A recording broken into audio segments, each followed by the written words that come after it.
Home prices didn't crash this year, but the market did shift. If you're wondering whether buyers actually have leverage right now, or if that's just internet noise, this will clear it up. Today, I'm breaking down what actually happened in the Northern Colorado real estate market in 2025. Prices, days on market, inventory, buyer behavior, and at the end, what I'm watching as we head into 2026. I'm Ellie Kates, a local real estate agent here in Northern Colorado. If you're thinking about buying, selling, or relocating, or if you just want a clear read on the market, you can call or text me anytime. My info's on the screen and below. Now let's break down what actually happened this past year. Quick note before we jump into the numbers, when I say Larimer County, that includes Fort Collins, Loveland, Timnath, Wellington, Estes Park, and Red Feather, and Weld County includes Windsor, Johnstown, Greeley, Severance, Firestone, and Meade, in case you're not from the area. That distinction matters because these markets behave differently. By the end of December 2025, the median sales price was $537,000 in Larimer County and $483,000 in Weld County. That's a slight decline from the beginning of the year, roughly 2% in Larimer and 3 to 4% in Weld. This wasn't a crash, it was more of a reset. Homes still sold when they were priced realistically, but overpricing mattered more than it used to. Days on market tell us about urgency.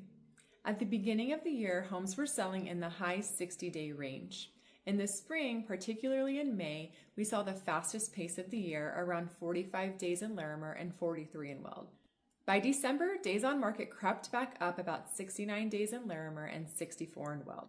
That tells us buyers weren't rushing, they were taking their time. Inventory played a big role in how the market felt this year. Even though year-end inventory looked similar to last December, we saw a major mid-year spike. In July, inventory hit its highest level on record, over 2,000 homes in Larimer County and more than 1,600 in Weld. To give you a little context, at the same time the previous year, inventory levels were at 1,500 homes for Larimer County and 1,300 homes for Weld County. Once buyers experience that many choices, the dynamic shifts, even if inventory comes back down later. With higher days on market and more competition, buyers gained more room to negotiate as they were home shopping, especially around inspections and concessions. Sellers also faced new competition from new construction, where builders were offering interest rate buydowns and incentives.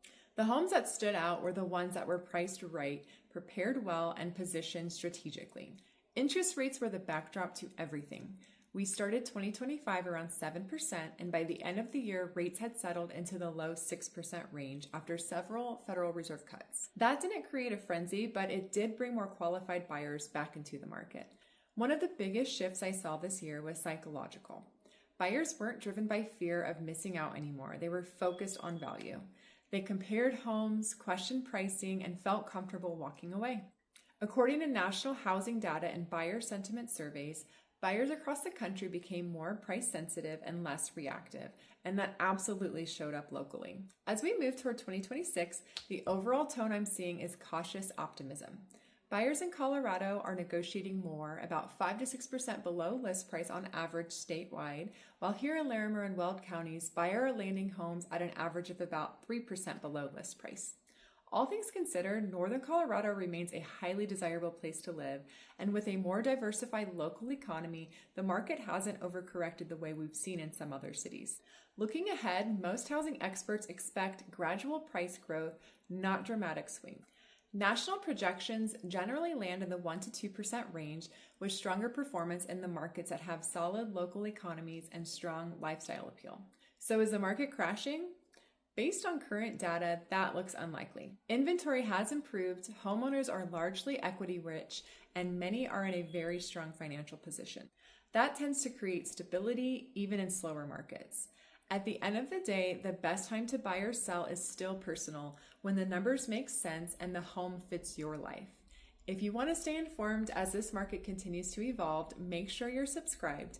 I'll keep breaking it down in a way that actually makes sense.